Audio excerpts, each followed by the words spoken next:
Eto, sa usaping legal natin, ngayong araw, isang shooting incident ang nangyari sa Ateneo de Zamboanga nitong Martes, Agosto 18, kung saan isang grade 9 student ang namaril ng isang grade 10 student at pagkatapos ay nagbaril sa sarili.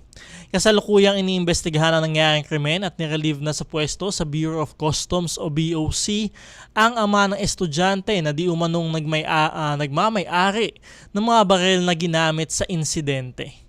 Matatandaan na isang shooting incident din na nangyari noong Hunyo sa San Jose National High School sa Tacloban City kung saan 3 estudyante ang napatay ng 2 batang may edad na 14 at 15. Kaya naman sa ating tanong sa bayan ngayong Sabado, dapat na bang ibaba ang age of criminal responsibility sa ating bansa?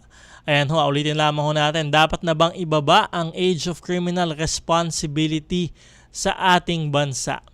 Mag-text sa inyong opinion sa 0917-626-1169, 0917-626-1169 o mag-comment sa ating live stream sa Usaping Legal Facebook page at sa Facebook page ng Radyo Pilipinas.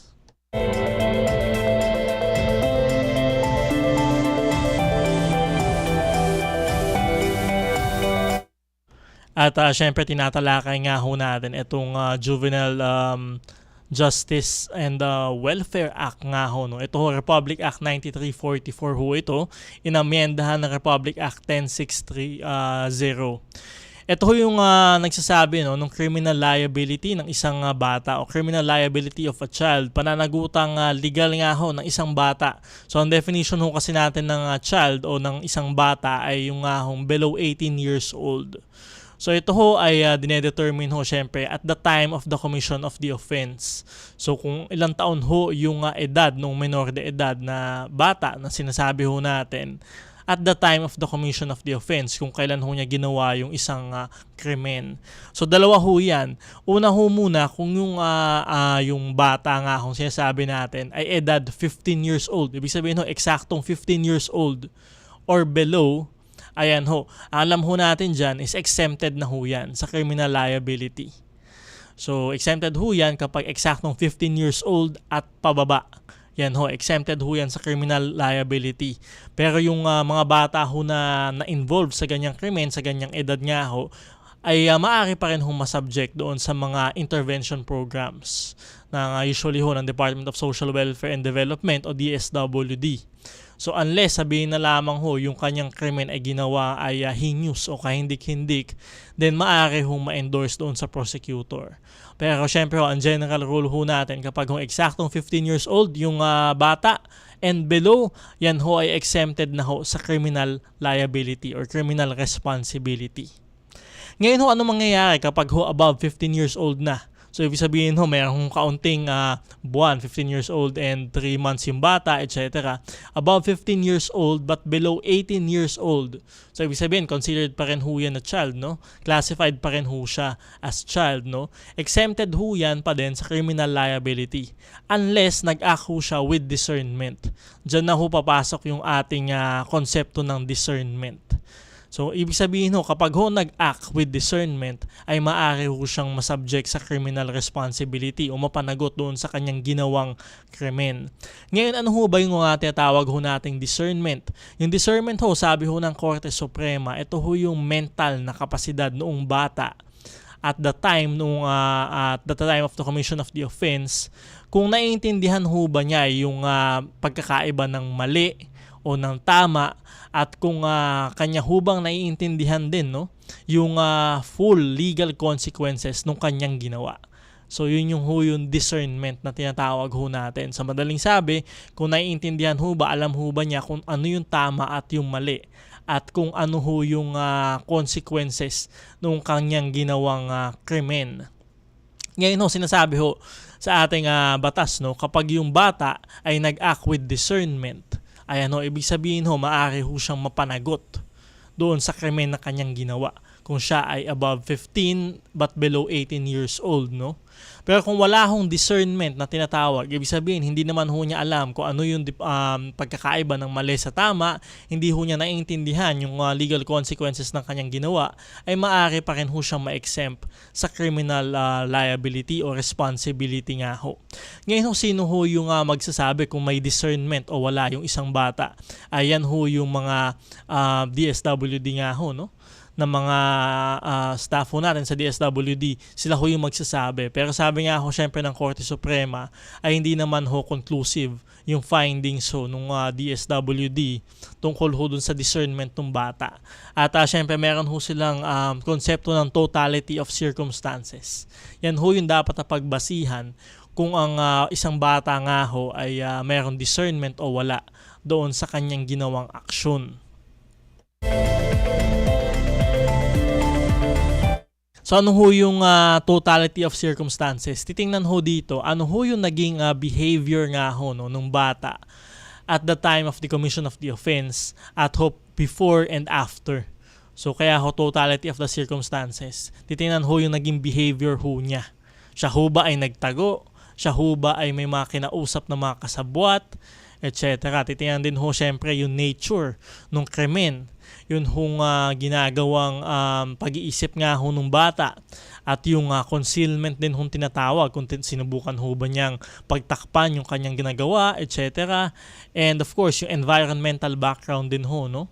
Yung background din ho nung bata. So titingnan ho yan, totality of the circumstances para ho masabi kung yung bata ho ay nag-act with discernment o hindi. So ayan ho yung magiging basehan ho niyan. At syempre korte na ho yung talagang magsasabi kung meron nga hong discernment o wala. At syempre yung mga child ho no, in conflict with the law, ang gagawin ho dyan syempre, mayroon ho tayong tinatawag na apprehension, hulihin ho yan. Pangalawa ho ay ita-turn over ho yan doon sa mga parent o guardian. Diba? Ita-turn over ho ulit yan. And syempre magkakaroon ho ng diversion kung kailangan ho, kunyari yung mga community service, yung mga counseling. At syempre kung hindi naman ho diversion, yung formal proceeding na nga ho sa korte. At panghuli nga ho yung disposition. Ito ho yung magiging kaparusahan nga ho dun sa bata, no? Either counseling, community service, probation, placement in a suitable facility. Ayan ho, yan ho yung last resort. Yung paglalagay sa bata or pagde-detain sa bata doon sa isang suitable facility. Na yun nga ho, sinasabi ho ng ating Korte Suprema, dapat yung detention nga daw ho, ay ito na ho yung last resort, no? Na maituturing ho natin. At syempre yung mga detained na mga bata ho ay dapat ho separated from dun sa mga adult detainees. So hindi ho sila pwedeng pagsamahin. At panghuli ho, sinasabi din ho natin na yung exemption from criminal liability does not extinguish yung kanilang civil liability. So ano ibig sabihin ho nito? Sa bawat krimen ho kasi meron hong tinatawag na criminal liability at meron din hong civil liability. So kailangan ho magbayad ng danyos, syempre para doon sa nagawang pagnanakaw, pag nagawang krimen, pagpatay, etc. So ang na-extinguish lamang ho ay yung criminal liability ng mga bata.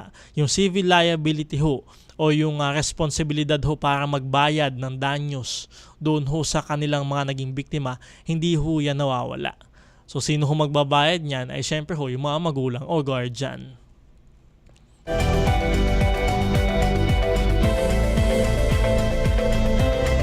So kaya ho, ito napapanood ho natin, hindi lamang ho sa mga eskwelahan, dumadami ho yung mga tinatawag ho nating mga child in conflict with the law. At yung dumadami ho at nagiging mas marahas yung mga krimen na ginagawa. Kasi kung dati mga pagnanakaw lamang, petty crimes, ngayon ho ay pagpatay na ho talaga, no? Murder, homicide. So kaya ho meron hong mga panukala na babaan yung age of criminal responsibility o ito nga hong edad kung saan magiging maaring maging responsable yung mga bata sa kanilang mga krimen na nagawa. So ano ho yung panukala? So kung ngayon ho ay 15 years old, ang panukala ho ay gawin ho itong 10, 12 o 13 years old. So meron ho syempre mga pros and cons ho yan. Yung para ho sa mga gustong babaan itong age of criminal responsibility ay sinasabi ho nila para ho ma-close daw yung mga legal loopholes nga ho no, dito sa batas. Kasi ito ho mga sindikato ay gumagamit ho ng mga bata. Siyempre alam ho nila kapag below 15 years old ay wala ho itong pananagutan sa batas. sasailalim lamang ho sa intervention program, etc. So ito ho yung mga ginagamit ng mga sindikato, no, para ho maisagawa yung kanilang mga krimen. Dinadala ho nila doon sa mga bata. At syempre, yung mga bata na rin ho, sa kanilang mga sarili, parang dumadami ho yung ating mga juvenile crimes, no? Kasi nga ho, ang paniniwala ng mga bata ay hindi naman ho sila makukulong, hindi naman ho sila mapaparusahan kahit anong gawin nilang krimen, ay kaya ho lumalakas yung loob. So yan ho yung mga 4 para doon sa mga panukala.